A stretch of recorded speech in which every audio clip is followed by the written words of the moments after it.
የቱሪዝም ዘርፍ በኢትዮጵያ ከተለዩ 5 የኢኮኖሚ ምሰሶች መካከል በመሆን በልዩ ትኩረት እየተሰራበት ነው። በዚህም ዘርፉ ለውጦችን እያመጣ የሚገኝ ኢትዮጵያ ጸጋዎቿን ለይታም ወደ መጠቀም እንድትመጣ እድልን ሰጥቷታል። በቱሪዝም ሚኒስትር ሰላማዊት ካሳ የተመራው የአምባሳደሮችና ዓለም አቀፍ ተቋማት ልዑካን በሐረሪ ክልል የቱሪዝም መዳረሻ ስፍራዎችን ሲጎበኝ የኢትዮጵያ የቱሪዝም አቅሞችን የማጉላት ተግባር በግልጽ ተንጸባርቆበታል። ለዘርፉም የተሰጠውን ትኩረት የሚያሳየው የሐረር የኮሪደርና ሌሎች የልማት ስራዎች የጀጎል ዓለም አቀፍ ቅርስን ከመጠበቅ ባለፈም ለጎብኚዎች ምቹና ማራኪ እንዲሆን አስችሎታል።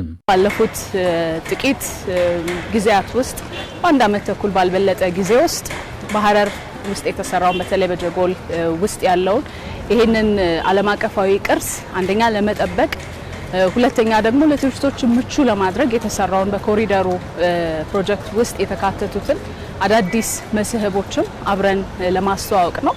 በዚህ ጉብኝት ላይ ከ40 በላይ የሚሆኑ በመቀመጫቸውን በአዲስ አበባ ያደረጉ አምባሳደሮች፣ የተለያዩ ሀገራት አምባሳደሮች ቤተሰቦቻቸው ጭምር ይገኛሉ። ከዛ በተጨማሪ የዓለም አቀፍ ተቋማት መሪዎችም በዚህ ጉብኝት ላይ ተሳትፈዋል። ዩኤንዲፒ እና ሌሎችንም የዩኤን ተቋማትን ማለት ነው። ጥንታዊቷና ታሪካዊቷም ሐረር ውበቶቿም በጎብኚዎች እንዲህ ሲገለጽ ቱሪዝምን የሚስበው የኢትዮጵያውያን እንግዳ ተቀባይነትም ተመስክሮለታል። ሐረር ጥንታዊትና ውብ ከተማን መጎብኘት የተለየ ክብርን የሚሰጥ ነው። በእርግጥም ወደ ኢትዮጵያ የሚመጣ ማንኛውም ሰው በታሪኳ በባህሏና በልዩ ስነ ህንፃዋ ሳቢ ሆኖ ያገኛታል። የሙስሊሞች ቅድስት ከተሞች መካከል አንዷ በመባል የምትታወቅ ሲሆን ከዘመናት በላይም የቆየ ታሪካዊና ባህላዊ ተቀማጭነቷን የያዘች ከተማ ነች። ሐረርን መጎብኘት እጅግ የሚያስደስትና የሚያኮራ ተሞክሮ ነው። ከተማዋ ያሳየችው እንግዳ ተቀባይነትና ውበቷ ከጠበቅነው ሁሉ በላይ የላቀ ነበር። Today we have seen the beautiful restoration of Harar city. I'm very impressed by the beauty of the city. It's really ከተማዋ ድንቅ ውበት የተላበሰች ናት። አስደናቂ ድባቧና ጥልቅ መንፈሳዊ ስሜቷ በእውነት ያስደንቃል። ከፖላንድ የመጣው እንደመሆኔ እንደ አውሮፓውያን ዘመን አቆጣጠር በ1978 የመጀመሪያው የካቶሊክ ርዕሰ ሊቃነ ጳጳሳት ጆን ፖፕ ዳግማዊ የተወለዱባት ሀገር መሆኗ ይታወቃል። አሁን እየተመለከትኩት ያለው ከዚህ ካቶሊክ ቤተክርስቲያን ጋር ልዩ ትስስር እንዲሰማኝ አድርጓል። So we are in the Catholic Church. This is a sign for me. ከጥቂት ወራት በፊት የባሌ ብሔራዊ ፓርክን እንዲሁም ቀደም ሲል ሌሎች የተለያዩ የቱሪዝም መዳረሻ ስፍራዎች መቀመጫቸውን አዲስ አበባ ያደረጉም አምባሳደሮችና ዲፕሎማቶች እንዲጎበኙ ተደርጓል። መሰል ጉብኝቶች የቱሪዝም ዘርፉም ያለበትን ፈተናዎች ወደ እድሎች የመቀየር ዓላማ አለው። የተባበሩት መንግስታት ድርጅት የትምህርት የሳይንስና የባህል ድርጅት ዩኔስኮና የቱሪዝም ሚኒስቴር በመተባበር የተደረገው ጉብኝት ትልቅ የሆነችውን ኢትዮጵያን እንደ ትልቅነቷ ዓለም እንዲያውቃት አስቻይ ሁኔታዎችን ይፈጥራል ይላሉም የቱሪዝም ሚኒስትር ሰላማዊት ካሳ። በዚህ ጉብኝታችን እንግዲህ አንደኛ ሀገራት የተለያዩ የጉዞ ክልከላዎችን ያወጣሉ። ስለዚህ ኢትዮጵያ ትልቅ ሀገር ናት። በተለያዩ ሀገራት ላይ የሚያጋጥሙ ፈተናዎች እንደማንኛውም ሀገር ሊያጋጥሟት ይችላሉ። ነገር ግን የትልቅነቷን ያህል ደግሞ ዓለም ሊያውቃት ይገባል። ያለንን በጣም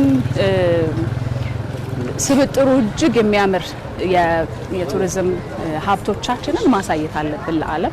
ይሄ ባለፈው በባሌ ላይ ተፈጥሯዊ ሀብታችንን በስፋት ለማየት ችለናል። እጅግ የሚያስደንቅ ቦታ ነው። ሐረር ያከናወነችውም የቱሪዝም ልማት ስራዎች የጀጎልን ዓለም አቀፍ ቅርስ ከመጠበቅ ባለፈም ለጎብኚዎች ውብ ምቹና ማራኪን ስፍራ ፈጥሯል። As usual when I travel in Ethiopia, the people impress me most. የኢትዮጵያ ሕዝብ እንደተለመደው በጉዞዬ ውስጥ በጣም አስደናቂ የሆነው ክፍሉ ነው። በተለይ ከሐረሪ ሕዝብ ጋር ያደረኩት ቆይታ ትልቅ ትርጉም የሰጠኝ ሲሆን ማህበራዊ ሴቶቻቸውን ጠብቀው ለመቀጠል ያሳዩት ጽናትና ብልሃት እጅግ የሚበረታታ ነው።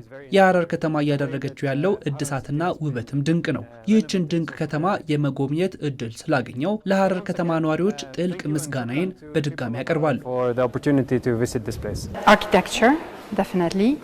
The mosques and the churches and the people are fantastic. የዚህን ከተማ አስደናቂ ስነ ህንጻ ጥበብ መስጊዶችና አብያተ ክርስቲያናትን መጎብኘት በእርግጥም የሚያስደንቅ ነው። በተጨማሪም የህዝቦቹ እንግዳ ተቀባይነትና ከኛ ጋር ያላቸው የመግባባት ብቃት በጣም ያስደስታል። ከአዲስ አበባ በአንድ ሰዓት የአየር በረራ ብቻ መድረስ ስለሚቻል ይህንን አስደናቂ ስፍራ ለጓደኞቼ እንዲጎበኙ በእርግጠኝነት እመክራለሁ። የቱሪዝም ዘርፍ በኢትዮጵያ ትኩረት ከተሰጣቸው ዘርፎች አንዱ ነው። በአጭሩ ይህች ከተማ ታሪካዊ ውበቷ የጎላ በኢትዮጵያ ውስጥም ከሚገኙ ምርጥ የቱሪዝም መዳረሻዎች አንዷ ናት።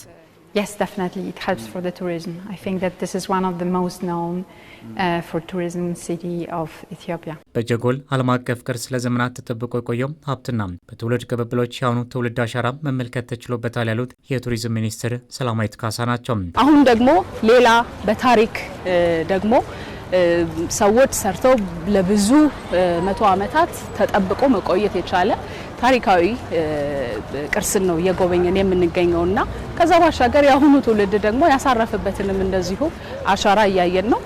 ምን ያህል ለቱሪስት ምቹ እንደሆነ ያሉትን መገልገያዎች እና ከማህበረሰቡ ጋር ካለው ታሪክ ጋር ተጣጥሞ መሰራቱን ዓለም አቀፋዊ ደረጃውንም ጠብቆ እድሳቶች መካሄዳቸውን የተመለከትንበት ነው። ለዛም ነው ከዩኔስኮ ጋር በጋራ እንዲዘጋጅ ያደረግነው ማለት ነው። ከ40 በላይ የተለያዩ ሀገራት አምባሳደሮችና ዲፕሎማቶች በተሳተፉበት ጉብኝት የኢትዮጵያን ቅርሶችና የቱሪዝም ሀብቶች በዓለም አቀፍ ደረጃ ለማስተዋወቅ እድል ሰጥቷል።